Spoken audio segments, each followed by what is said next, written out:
In a week filled with some pretty crazy news, I think maybe the biggest story is that Richard Hart, the founder of Hex, the very controversial founder of Hex, is being sued by the SEC with some pretty wide-ranging claims. First, obviously, the unregistered security offering. I think everyone in crypto is pretty exhausted with that narrative, especially after Ripple. And I think most people, in fact, are against the SEC and would be cheering for Richard Hart in that claim. But the other claims are a bit more serious, that he used some of the users' funds, up to $12 million, to buy things like the largest black diamond in the world, cars, clothes, which he obviously does very publicly on Twitter, on YouTube, and basically anywhere anybody will watch. And of course, the claim that they were basically pumping up interest by sending and recycling tokens back into the contract to make it look like more people were interested in Hex. I cannot make any statement to those claims. I have no idea what the evidence is, but that's what's out there. So listen, I decided to invite two Hexicans, I guess they will call themselves, Brandon and Gary, to the show. We had a discussion on Spaces. They were very respectful. I believe that I was as respectful as I could possibly be as well. And I wanted to continue the conversation here in a more closed and controlled, I will say, environment. You guys definitely don't want to miss this one. They're going to convince me why I should be more interested in Hex. Let's go. Let's go.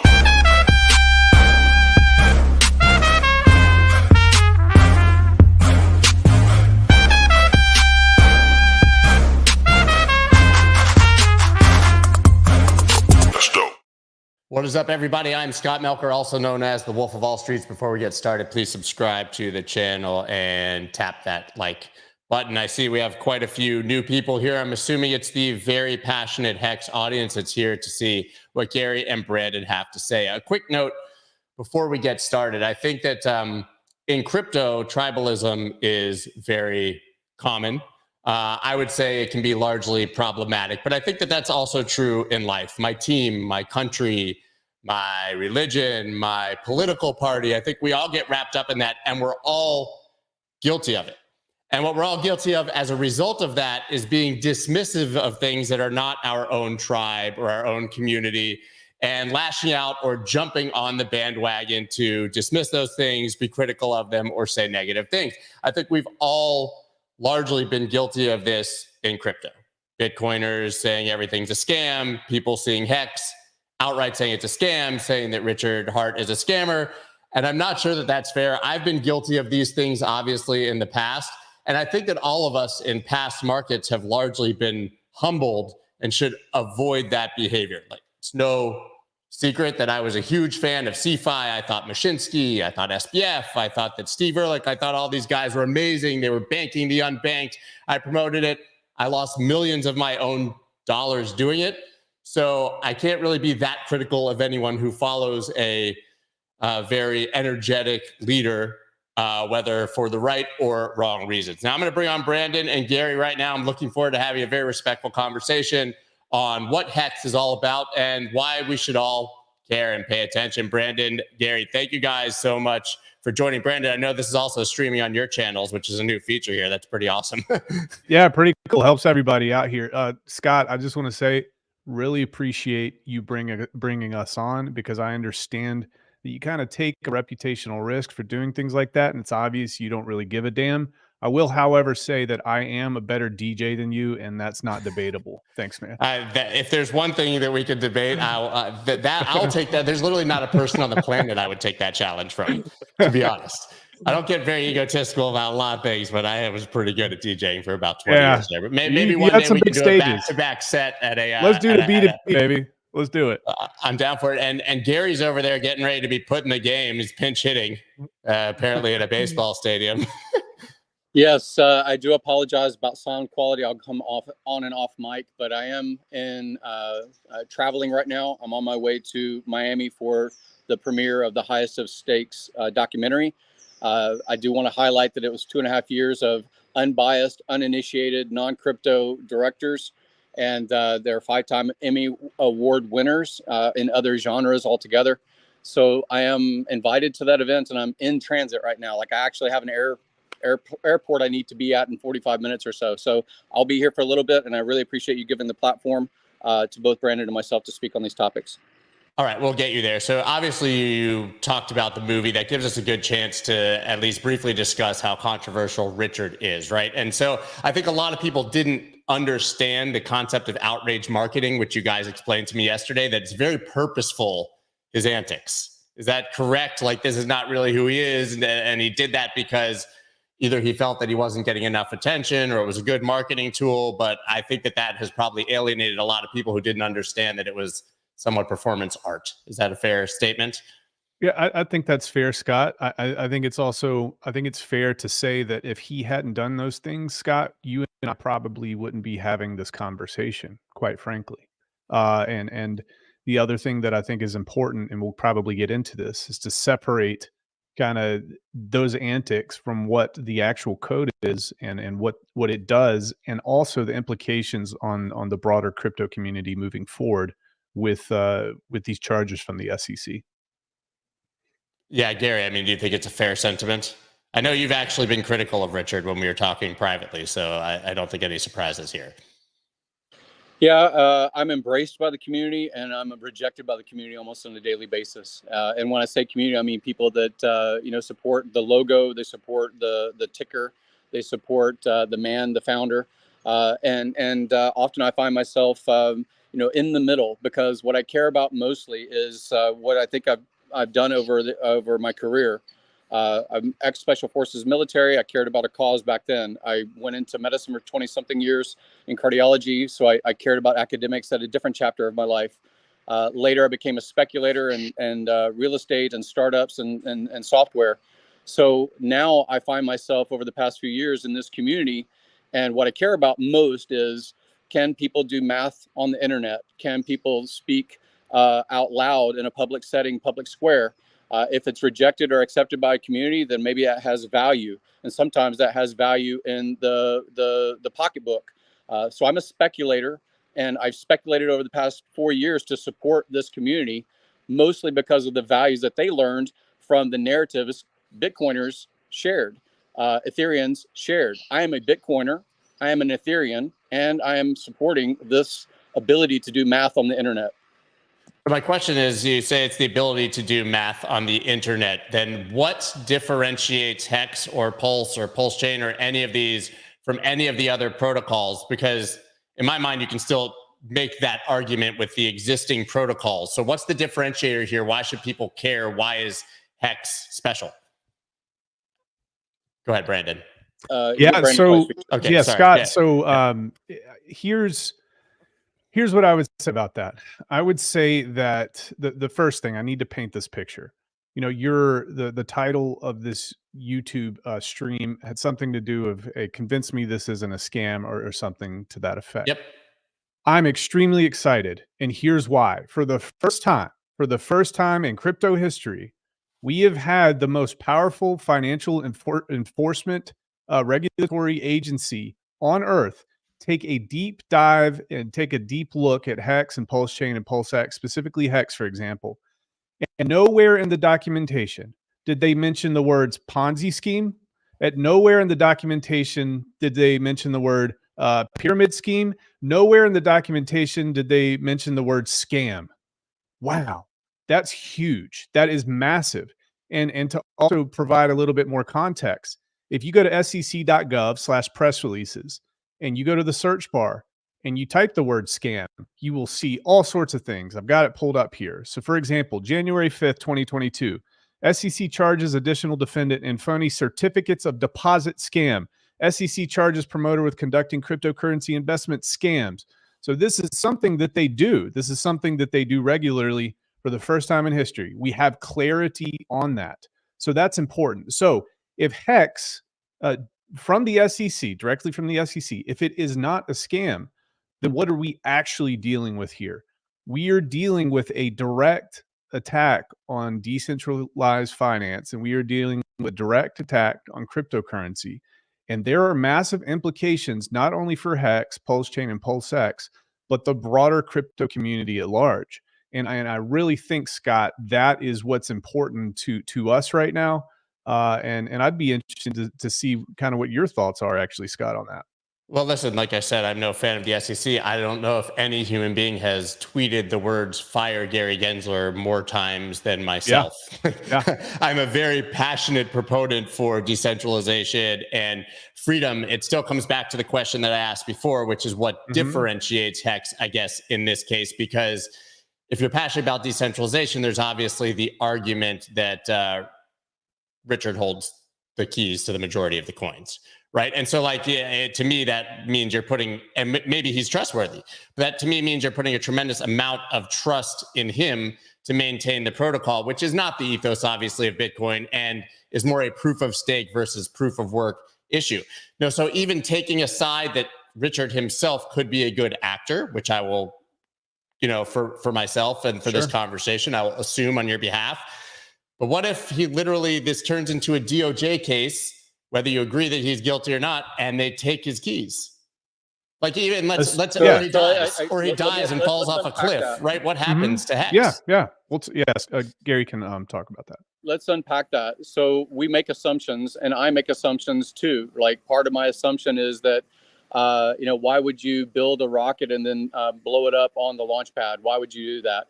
Why would Elon Musk create companies and then destruct its value because of weight in the system, right? Influence in the system, whether it's public speak or whether it's shares. So, like, these alignments of value, I think that Richard has done fairly well in educating anyone over the past 4 years about the crypto space as a whole, about narratives, about influence, about things like that. So, again, he began, I'm not defending Richard. I'm not even defending the product of Hex or Pulse Chain. What I'm defending are these values that we place, dollar terms on, or, currency terms on. The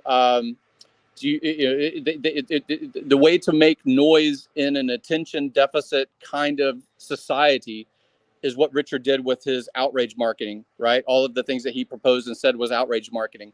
To be listed on a coin ranking site that is called CoinMarketCap is part of, I think, the design of the OA, or Richard controlling, or an entity, like all of the things that we have heard for years that are provable on blockchain. So again, I want to just say that we do not know who or what foundation has the majority of supply in these ecosystems. We do not.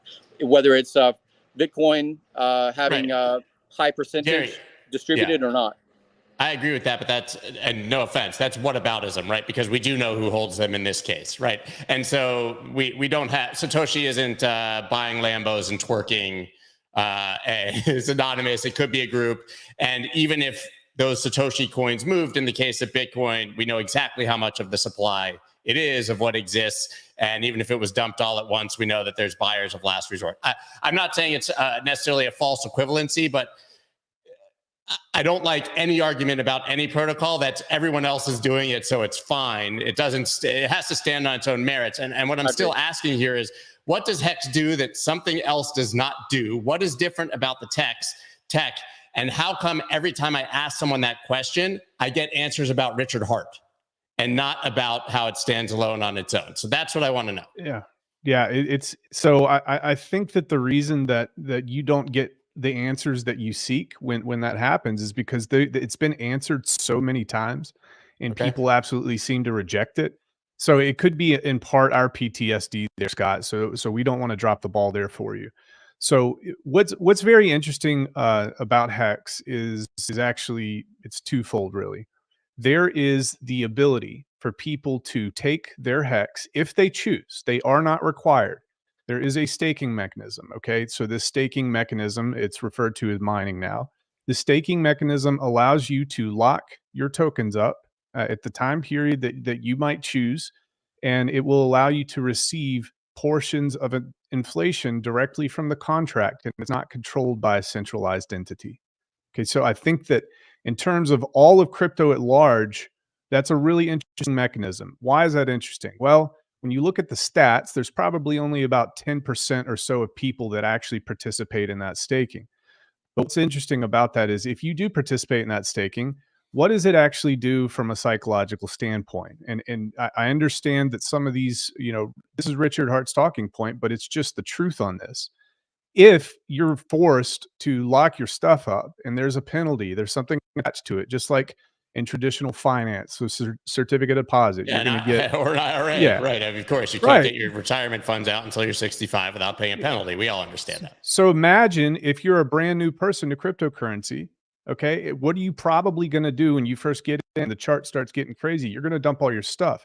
However, if you look at a Bitcoin chart, if you look at Ethereum chart, if you look at any of these, if you hadn't dumped it and you had just held it, okay, you'd held it through that bear market, then you would be okay. You would be way more than okay. And that has played out so many times. I know you hear about the guys that forget they have Bitcoin and they log into their wallets and then they're all of a sudden, 5 years. It's famous that the best Fidelity accounts in history are dead people who never had anyone close their account. It's a known fact that being dead is the best way to invest if you want to make money over time. Yeah. So from a psychological standpoint, Scott, I think that's a very objective and a very strong way to set Hex apart from much of crypto at large. 99% of crypto. Okay, but most of these protocols you can stake, and then there's a penalty or there's something else. So yet again, I listen, and I'm not saying that these other proof of stakes are differentiated from one another either, but that is not a differentiator. The only differentiator I see there is that the yield is much higher, and so being a skeptic, I chased high yield and lost millions of dollars myself. So when I see something, and I think a lot of people at this point, if they say 38% yield, it's a bit triggering or gives you pause. Sure. But the question then becomes, how do we reach that 38% yield? And that's as far as the conversation ever goes. Okay, so explain it. Yeah. So the 38% yield is this way. There's a couple mechanisms at Hex that are pretty interesting. If you put in, longer pays better and bigger pays better. Okay, so that's one thing. So the longer that you stake out, the more of the portion of the up to 3.69% inflation is paid out to you. So if you do a max stake, okay, 15 years is the max stake. You can go from 1 day to 15 years. If you go that long and you take the total amount divided by that 15-year period, it ends up being about 38%. Now, if you do 5 years, it's not going to be 38%. And I'm very thankful that you asked that question because, like I said, that's where most conversations stop. So from a mathematical standpoint, from the way the inflation is divvied out, that is exactly mathematically, it's provable, it's on chain, it's in the code. It happens every single time the same way. And I know it sounds like a scam, but it's important to say this. It is not USD value. It is extra. It's the quantity of Hex tokens that is received compared to the original. So that's very important to differentiate as well. Right. You obviously are getting paid interest in Hex as opposed to in dollars to your own wallet. Okay, I understand that. I'm still not understanding yet. I'm sorry. I'm not trying to beat this point. I'm just ask not clarifying understanding questions. yet. Ask clarifying questions. This was launched by Richard Hart as a sacrifice, right? And that was the term. I'm not making that term. These people were not investors. Before you get too far, there's different products. So when you say the word sacrifice, they think of a blockchain itself, whereas Hex is a separate product that was not a sacrifice. So just clarify that. Maybe Brandon can. Go ahead, Brandon. Yeah. So here's what's important with that in terms of the word sacrifice. It's extremely important because all of and people don't want to talk about the Howey test, but it's so important in this. If you go out and you tell people, hey, this is a sacrifice, and hey, have no expectations about anything that's going to happen. What if they did the opposite? So what if they gave people expectations? What if they said from the start or the beginning that this is going to go 1,000,000x, for example, before anybody got involved? Is that a problem? Yes. Is it much less of a problem according to anybody in the SEC if from the start they were to say have no expectations whatsoever? This is a sacrifice and you're sacrificing for freedom of speech, for example. So people say this is corny. People say this is stupid. But if I would posit that if you are a lawyer or you are somebody that takes a look at this stuff, words definitely matter. I mean, we heard it in the Twitter space yesterday by what Steve is his name, I think. Words do matter, and it's all part of that process. the larger question here is, why do cryptocurrency projects have to go through all of this rigmarole? Is it because they're trying to be shady? I don't think so. I think it's because from iteration to iteration, from SEC chair to the next SEC chair that's sworn in, there is no consistency. So Hex was created before Gary Gensler. And I said this on Twitter. So I said, was the Ripple case. Yeah, People yeah, forget that. exactly. And so it's not really fair to the cryptocurrency industry at large, everybody. I said this on the Twitter post. I said that I go through an intersection. Okay. 6 months later, they put in a stoplight. Okay. And then they give me a ticket for the intersection that I ran through with a stoplight that didn't exist yet. And that's exactly what's happening here with cryptocurrency. I think we're all, I don't want to waste your guys' time when we have, 10 to 15 more minutes litigating the ridiculousness of the SEC, because anyone who watches my channel knows that I'm deep down that rabbit hole. I think the issue I have is, I've talked to quite a lot of lawyers about this over the last 2 days. The SEC doesn't give a shit about terminology or semantics. They don't. Right? They don't. They're going to come after as you. Investors. Right. And you guys saw yesterday, when you get some of the more passionate members of your community, they come on and say, we don't give a shit, we're in it for the money. So you can't make the claim that everybody, I'm not saying you are, but nobody can make the claim that the sacrifice was just people donating. I'm sure there were people who were sacrificing, expected nothing, but the bulk of people who send money to anything are expecting profit. So that doesn't matter. That's not a judgment of Hex. But if we're talking about the actual court case, right, there's some very clear laws with the SEC, regardless of the terminology that you use, right? I mean, the 34 and the 40 acts, the foundational principles of those from the regulators is that nobody can market a financial asset with the expectation of profit without it being security. Richard is, I mean, there's recordings of the guy saying this is going to $1 million. All these things. And listen, he said, but it's important. I know these are good speculative talking points. I get that. I do the same thing if it's on my stream. But I'm going to say that you have to take that comment in context. And he said, based on things that this was built on, Hex was built on, and based on previous performance of other things, is it possible? Yeah, sure, it's possible. I totally get that, but that's my important. point is the SEC is not going to parse that, right? I once again, I don't necessarily agree with the SEC, but that's up for the lawyers. It's up for it's an argument that's going to take place. Yes. Okay. So outside of and obviously, guys, to me, and I'm going to tell you from the outside, and I listened to the spaces yesterday, I heard people talk about sacrifice. I heard that Richard was martyring himself. The religious terminology doesn't seem like a mistake. And I would say it's damaging to those of you who are clearly very reasonable and understand this, because from the outside, it looks cultish. And I'm not saying you guys are a cult. I know people are going to take that out of context, but you can understand how people would say our fearless leader is going to martyr himself for the cause. And we sacrificed to a guy who is a purported billionaire, and we're sending him money for the cause. Right. If only we had laser eyes or a halo. Dude, I have a bigger problem with laser eye. You're preaching to the converted here. But okay, so listen, let's say that and I don't, everyone keeps saying he's going to jail, all these things. There's no criminal charges, right? To anyone who understands the SEC, this is civil. The most likely outcome, unless you see a criminal charge in any SEC enforcement, is that he pays a big fine and moves on, and it's a speeding ticket. To use your own sort of analogy. But let's go down the path of conjecture. If Richard is proven to have taken money out, investor, sacrificer, whatever money, if he took that out and bought things for himself, would that change your opinion on any of this? But better question to frame it, at what point would there be some evidence or proof for the Hex community, it may never come, to be clear, where they would turn their head? I talked about my fault with Celsius, with Voyager, right? All of those. But there came a time when I realized those guys, and I'm not saying Richard is, those guys were fucking scammers. And I went 180 degrees because, as I said, I have strong opinions loosely held. And when I'm presented with new evidence that proves me wrong, I'm the first to admit I fucked up, and I change and I move on. Right. So is there anything, do you think, not necessarily for YouTube, that would change the community's opinion? Because it sounds like, to me, when I listen to it and when I see my comments, which could be bots for all I know, that nobody is saying, they're saying no matter what Richard's done, he's a martyr and it's great. Yeah, Gary, go ahead.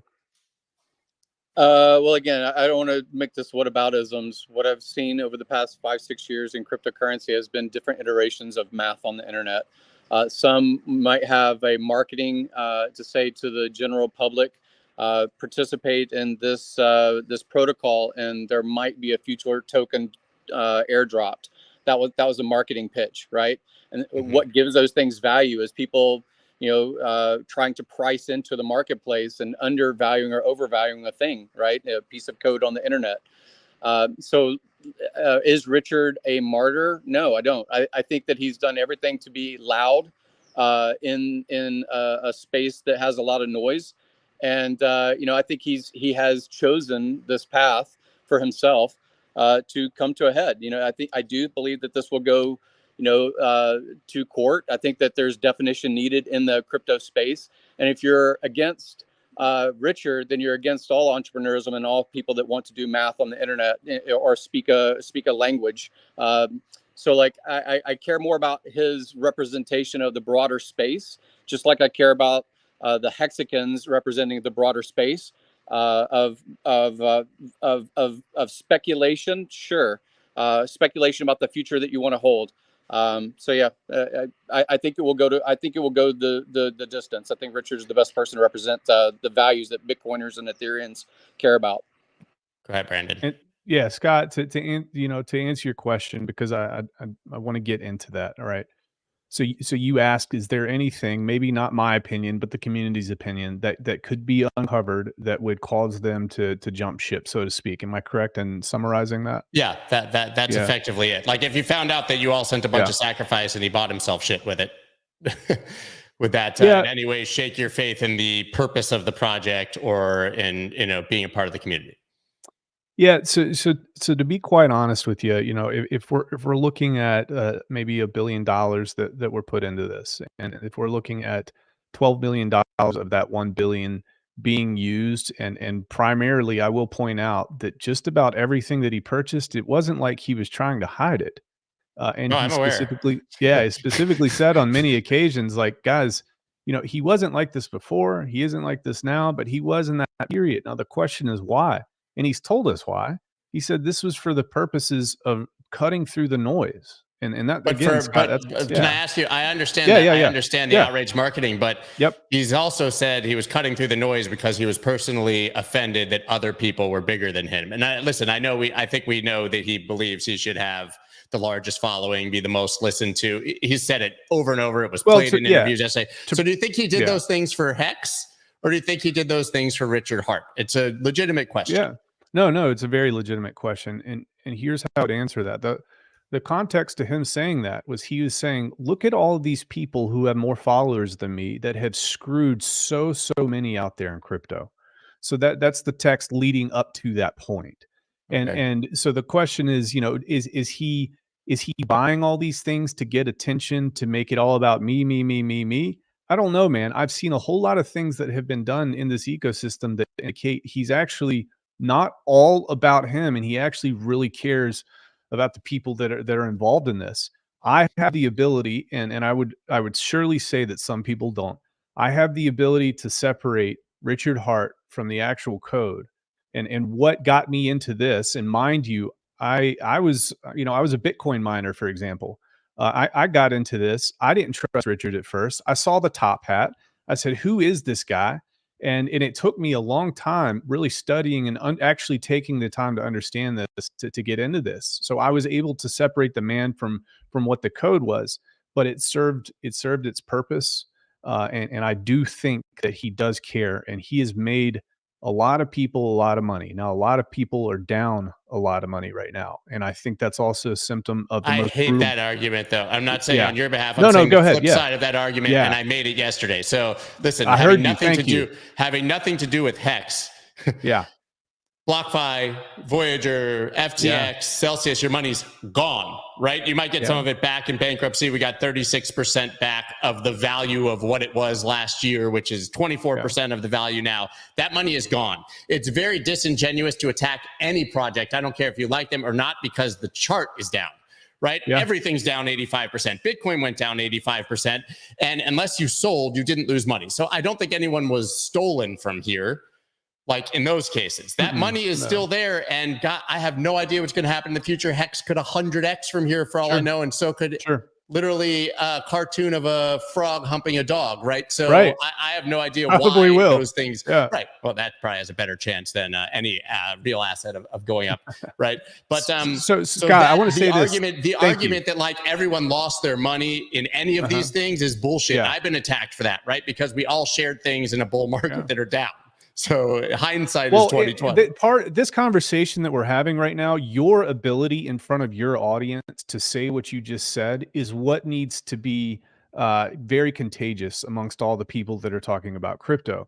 Because I think that we were coming out of a period where it's just super tribalism, no matter what cryptocurrency that you're in. And we all want to punch each other in the face. But those comments, Scott, represent leadership. And I personally really appreciate that, man. So thank you. Yeah, you're welcome. I mean, I would have said that on a stream that was, I know, but not many people do, or otherwise. But I mean, it is what it is. And if you've been in this space long enough, hindsight is 2020. But it's embarrassing all the things. Listen, I thought Bitcoin was going to 100 grand when it was at 65, right? Of course I did. And then now, every day in my tweets, you're an idiot. You pump and dump Bitcoin. Right. And you're just being you're just being real, man. That's what it's all about.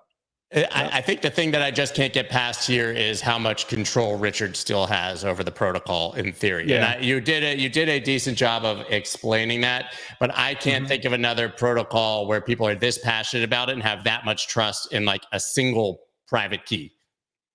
Many protocols have this, Scott, and I'm going to give you an example. And I think the real delineation here is the fact that the SEC doesn't like the fact that Richard doesn't have a centralized company. And I'm going to go into that because in the court documents, it kind of led on to this. They have to find a way to tie Richard to these entities, PulseChain and PulseX, but there is no VCs involved with this. There is no company involved with this. So when you look at an actual company, when you look at a major layer one blockchain, you look at their distribution models. Okay. So for example, we'll take like Uniswap, for example. I think, you can go to the Uniswap Foundation and see this, or any of these V3 forks or any project really. You have 40% that goes to liquidity mining. Who's that controlled by? That's controlled by centralized keys, people who hold the daggone thing. Sure. You have 20% that go to the team. Okay. Now we're up to 60%. You have like 5% for marketing. Okay, now we're up to 65 or 70% in that range. Now you have ongoing development. That was a ticker that I said. Okay, so now you have 80 or 85 or sometimes in some cases more of the supply controlled by a very small group of people. Now, it's on the up and up, and people say that's okay because they put it in a pie chart on their website. But because we don't have a pie chart on our website and all we can do is look on chain and see that the OA has X amount, now that becomes like a really big issue. And I know that that's not going to be an argument that is going to resonate in many of your viewers' heads. But I do want to point out that actually is the reality. And you can go to DeFiLlama.com and you can look at these distributions for project after project. The VC model is highly problematic. I think I just go back to the fact that whenever I ask in any of these communities, like, explain why it's different, it's always like, it's not, but all these other ones suck too, like that, I think that that's a huge problem in general that we're going to have. And that's why I think 99% of crypto probably goes to zero. But if anyone listens to me, I believe then you get the Amazons and the Googles and the biggest companies in the world coming out of that. I don't think that that's necessarily a bad thing. I just I'm concerned that, and by the way, people are saying, why does Scott think Richard has the only keys? That's not what I'm saying. Maybe I used the wrong vernacular for it. Yeah, well, I'm just saying control. To give you some, let me. Gary, you gotta go, right? I'm so sorry. Yeah. So I did want to plug again. The Highest of Stakes movie is releasing this weekend. It's been held over in other theaters. I think it's distributing across 40 theaters in the United States through Regal Cinema. So I'll be going to that, and then I'll also fly from Miami to Austin to see the show a second time. The movie looks wild, man. I really appreciate you allowing us to be on the platform. The most important thing is, as far as Hex or Richard is, I think that he has been as transparent of any founder or of any basically organizer of Rand ideas. said that. You know, Yeah, that sort Rand of thing. Neuner said that yesterday. He said, "Listen, he said it all." Yeah, I can't argue with that. He's been the most engaging of any founder of any crypto that I've ever been aware of. So again, I appreciate you giving the platform. If you want to continue with that, Brandon, I definitely will listen in. And yeah, we gotta move on in about 2 minutes, anyways. I do want to say one other thing is that I heard someone on the I heard someone on the Twitter Spaces, Brandon. I think you were actually defending it, but somebody, was it Eric? Somebody called you guys all trailer trash. Yep. Something to that opinion. I think you guys have made it clear, and if anyone was doubting it, but that goes back to the tribalism and stupidity that I mentioned before, to even like sweepingly make those generalizations. And I want to encourage people, just never do that. Like, listen to the people in these communities. There are passionate, intelligent people in every one of these communities who we can argue with or have constructive conversations. But saying things like that is more damaging than anything any of these other people could do. Now, Scott, I had to put glasses on and I wore a polo, but watch this. I'll do a transformation to trailer park trash. You ready? One, let me pop my collar here. Ready for Take my glasses off. And like I said, we're going to go in, guys. Oh my God, you both have them, don't you? I'm ready to punch some drywall right now, folks. Let's go. Yeah, dude. I'll go get a mesh hat. I live in the deep south.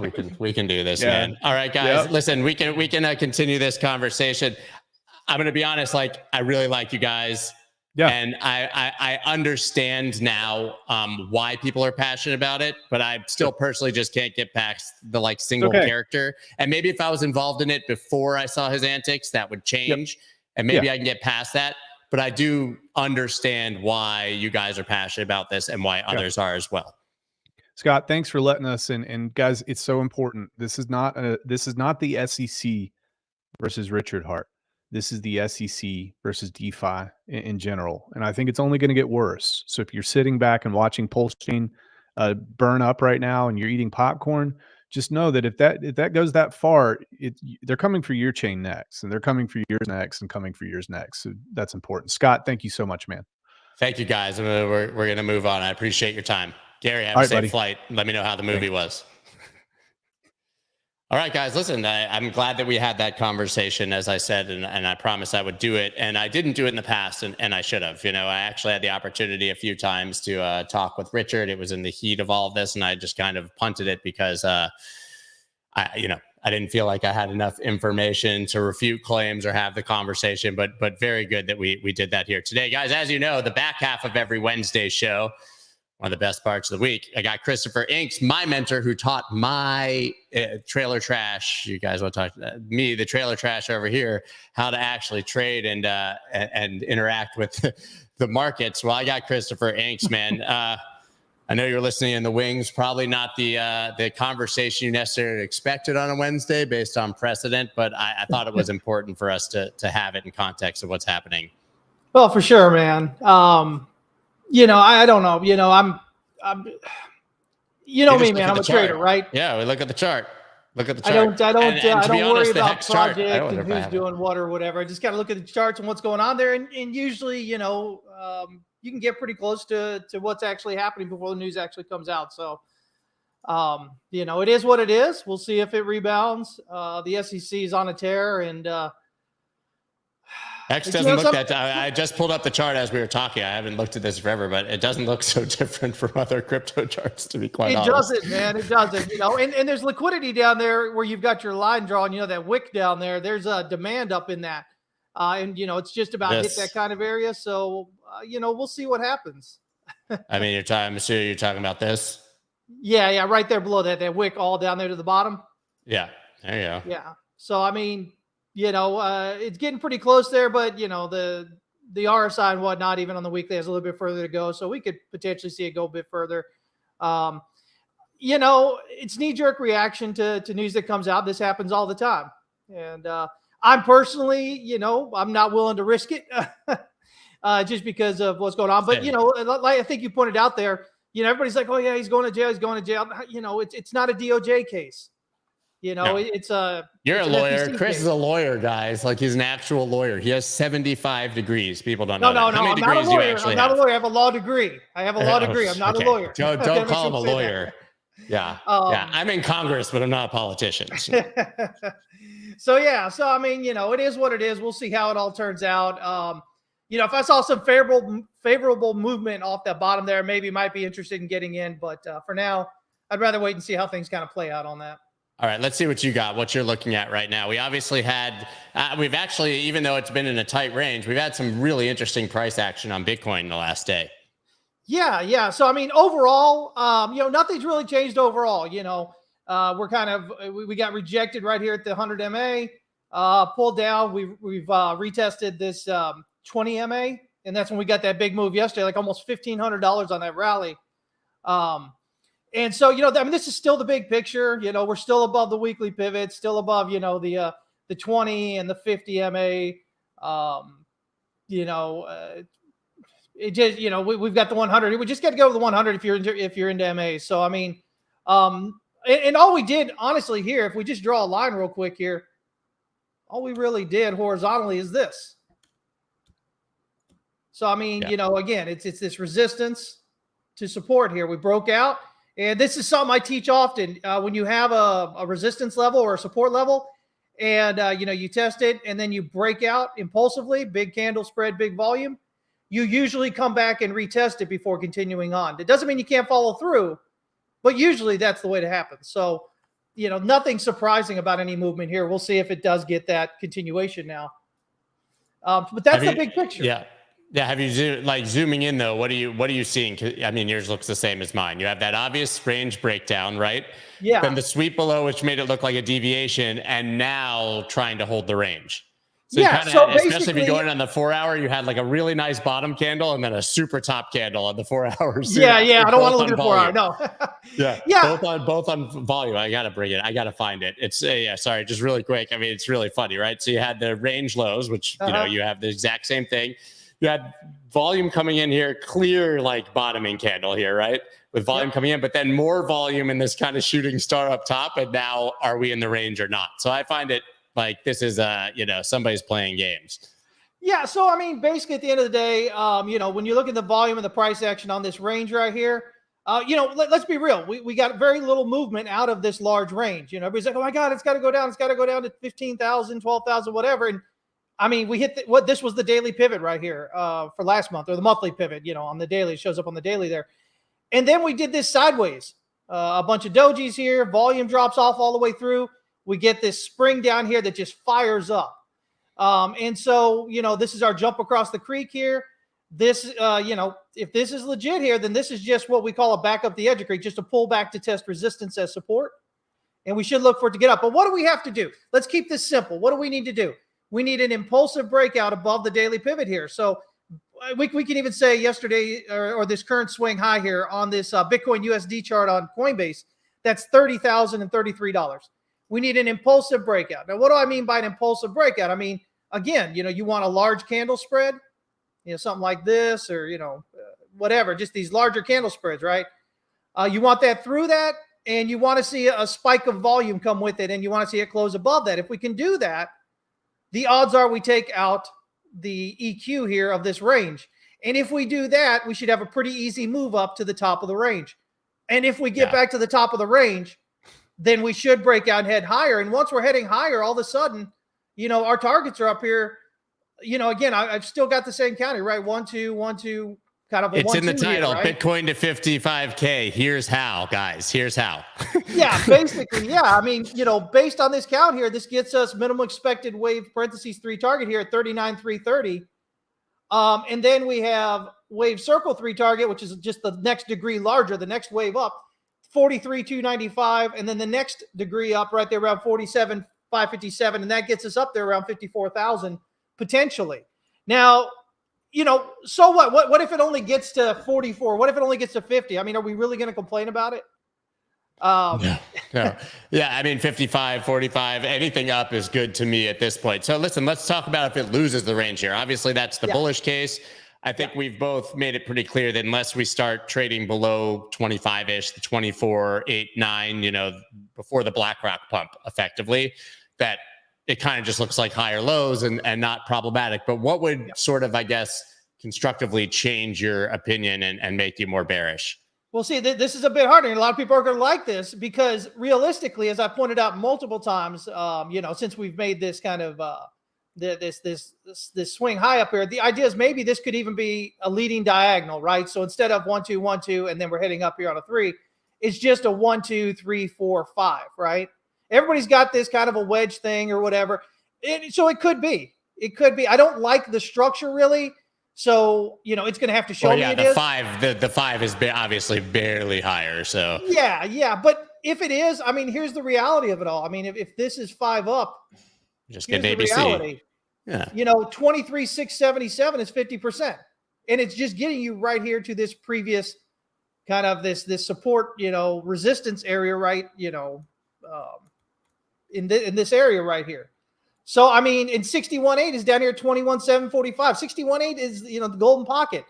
78.5 is institutional level, 20,318. So, see, it's hard to get really bearish. It's a pullback. Now, if we're getting down here toward this area, toward this wave 2, at that point, I'll really start going, okay, well, maybe there might be something here. But, when we look at this, this is quite clearly accumulation here. This is a jump across the creek. This is a back at the edge of the creek. I mean, so, default has got to be up until it shows otherwise. But yeah, coming down, I can't even imagine being really bearish on a larger picture until we break down decisively below here. Not just like a little wick, but like some, impulsive, large candle spread, large volume, close below. I can't even imagine thinking, down here at 15 or 12 or whatever before that even happens. There's so much price action that we have to get through, before we even get just there, much less, down closer to this area. So nothing's got you concerned here. Yeah, I mean, as you can see on the chart, look at the high volume node down here. This is huge. Oh, if we go to the lows again, it's going to be a lot of buying. I mean, I think the world has to literally go to hell in a handbasket for us to be talking about 17, 18, 15 again. Well, I mean, the fact that we're still got all this stuff going. I mean, think about it, man. We've got all this SEC crap, all this hacks, curve, all that kind of stuff. I mean, Richard Harden, all this. I mean, and what's going on with price? It's barely moving. And under the rest of it, it's continued up. I mean, when you're rallying on bad news, you can't break down decisively. I mean, that kind of tells you what's going on with the charts usually. The dollar is pumping. Yeah, dollar. You looked at TXY. I mean, it is. Yeah, let me see pumping here. Hard. Yeah, so here's my thing on this one. So I've been talking about this being a triangle here. So A, B, C, D, E. So realistically, I mean, this could be a short wave 5. A thrust out of a triangle. It could be, but it has to break out above that triangle resistance, which is up here around 103 and 0.57. area here. It has to break out above that to say, okay, that's maybe wave 5, but that's just wave 5. Realistically, if that happens, we're probably just going, into this area here. Probably just that right there. Can't even do it. So, you might be hitting 105. I mean, again, it's that idea that, the minute something changes, all of a sudden everybody's like, oh, it's the end of the world. It's going to go, in this case, new all-time high. I think it just faked out that head and shoulders and faked out that support you have there. I have it drawn exactly the same way, right? I had the big head and shoulders and, it's kind of just right through. And this is obviously clearly support now, but we'll see. I mean, my bias is exactly the same as yours. I think we go up a little more and then boom, way down. Yeah. But then, worst case scenario, again, we're 5 waves down. I mean, shoot, it's not the end of the world, right? So we kind of get up here. We say, well, okay, so what's that rally? The same thing we did on Bitcoin there. And you've got 50% right here in this area right here, which is really significant, right? You've got resistance support on the way up. You've got resistance support right here. I mean, so, 107, big whoop, and so, again, I think a lot of the amateur traders, when they get out there, they think that, oh my God, my trade right now is the big thing, and my entry, and that's all that matters. And really, the most important thing about trading is just understanding when to actually enter. Just because there might be a trade there doesn't mean that you should attempt to take it, right? We're managing risk. Everybody thinks risk is just that trade itself. Risk is, what are you trading? What asset are you trading? What exchange or broker are you using? I mean, it's just so many things out there And so the biggest part of all that is, well, okay, should I even trade this at the moment? Yeah, it looks like maybe there's a good trade there. Yeah, maybe there's a chance, but should I be trading at this moment? How much extra risk outside of that am I actually taking on? And I don't think a lot of people, a lot of the traders out, these amateur traders out there, really understanding that. And hopefully, now that I'm saying this, hopefully they're going to be at least interested in thinking about it, because it's going to save you guys so much lost money. It may look like a great trade, but if the situation you're in at the moment there says, man, there's a lot of iffiness here, whatever, then, you're probably better off not trading it. But then people get bored and then they're like, oh my God, I'm going to miss out. And, it just becomes this whole emotional trading thing, unfortunately. So what are you looking at outside of these? Do you have any specific ideas that you're liking? Yeah. So here's everybody's favorite WorldCoin, right? We're all going to get our irises scanned, right? That chart looks good, man. I get a lot of questions about this. There's really not a lot of price action to kind of give you anything not enough definitive, data. Yeah. but right now it does look like we have higher lows up into resistance here. So if we can break this out again impulsively, right now, we could pull back and print another higher low before we do, but if we can kind of get through this supply right here, right prior to that pivot, that's this wick way over here from July 23rd or July 25th. Based on the height of this structure, I mean, that gets us up there. It gives us a pattern target of about 3.528. And then secondary target up there around 3.773 if we can get this, but it's got to be an impulsive breakout. Again, this looks significant. So if it's significant, you want large candle spread with large spike of volume, close above it. That's what you need to kind of say, okay, well, it looks like it's probably out of there. So, if people are interested in in that WorldCoin there you go. It's about the best I can do, though. There's really no other thing going on at the moment. We're just kind of sideways. Yeah, I'm not seeing much in the market, to be honest. Anything else you're watching? Yeah, I mean, really, we're kind of topping out with a lot of these things. I do like Maker. I've been talking about Maker for a bit here. It's got this double bottom going off. We might get rejection here, and if we do, I'd be looking for it maybe to come down, at least toward this kind of this pivot here. This one, I didn't realize how high this has gone since you called that here. Yeah, well, we got this daily pivot here, so maybe 11, whatever that is there, 11:30 or so. If it drops on through that, I'm looking at about 10:48.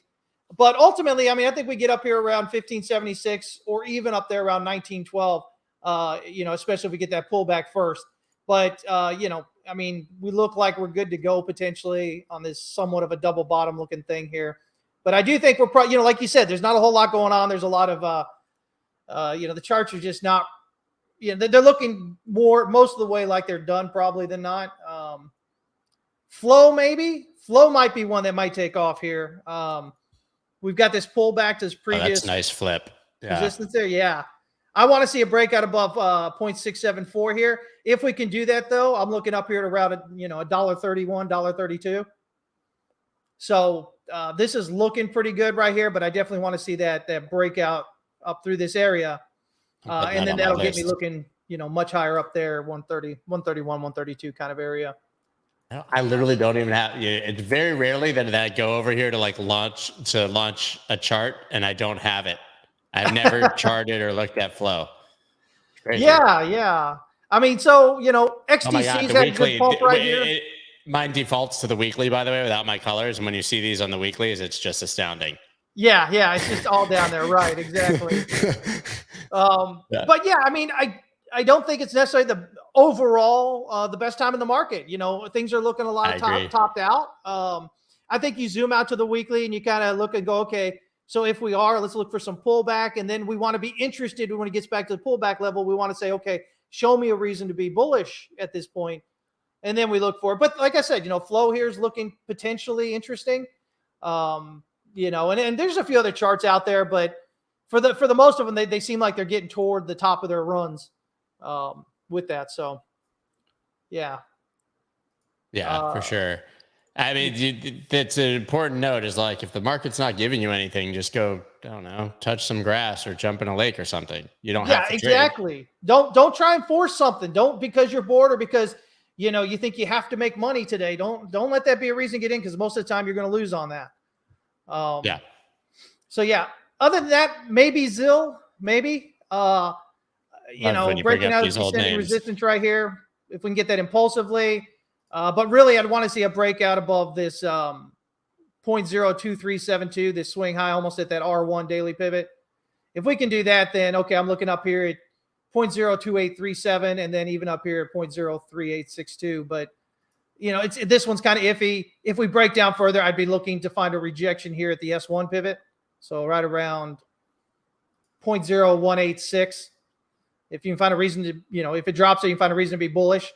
You can buy that initial target of the pivot. If you can get that impulsive breakout above there, then likely you're heading up. So, but yeah, I like it. Listen, I think we always have kind of boring summers in crypto. It's interesting that we've had anything going. I expected though with Bitcoin this sideways to see a lot more movement in the alt market. We just haven't really seen it. Yeah,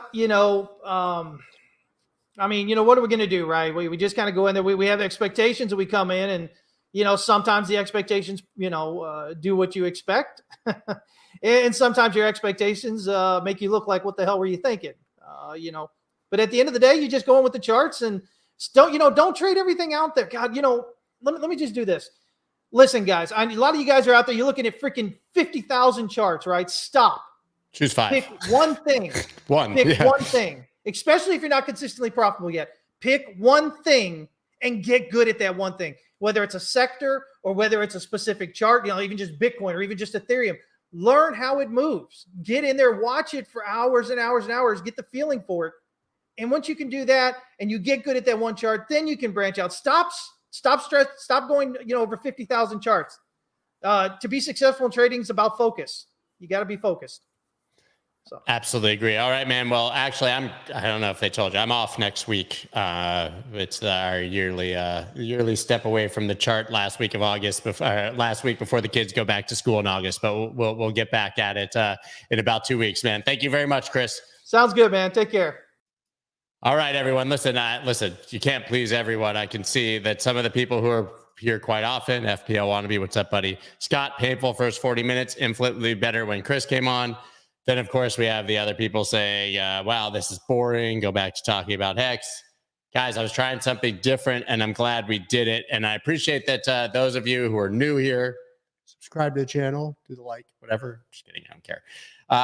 Coming and checking it out and listening to that conversation. And I appreciate those of you who are used to being here, who listen to something different, whether it was what you wanted to hear or not.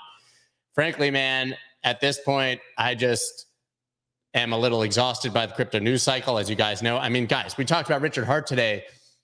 The guy who founded Curve took out a $65 million loan with $300 million worth of his own token, Curve, which should never be used as collateral because it's volatile, and bought 2 mansions. And then Curve got hacked. This space is absolutely ridiculous. We had fake news about Coinbase and the SEC and we have SBF people saying that him or somebody from Alameda pumped and dumped a coin bald on the base protocol, which you can't even bridge out of. It's so dumb, right? And so I think it's important right now that we all come together, engage with this stuff, try to put behind us the things that are nonsense, at least have a conversation, and then move on to what's important, right?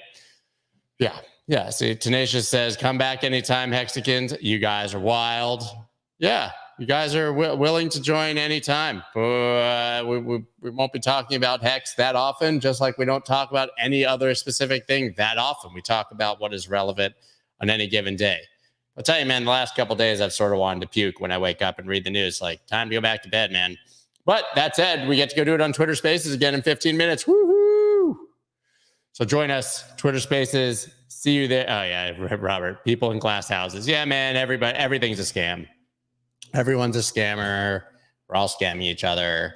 We've all made mistakes in the past, guys. I think what I want to get to the bottom of, and I didn't quite get there, was if it's so inexplicably tied to Richard, which they obviously made a good argument that maybe it isn't.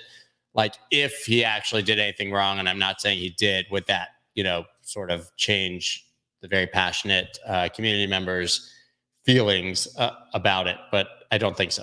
I think that everybody's pretty entrenched in their view on Hex. I'm a little more open-minded about it, maybe. Guys, that's all I got for you today. I got to go to Twitter Spaces. See you all there. in 15 minutes, 10:15 a.m. Eastern Standard Time. Peace. That's dope.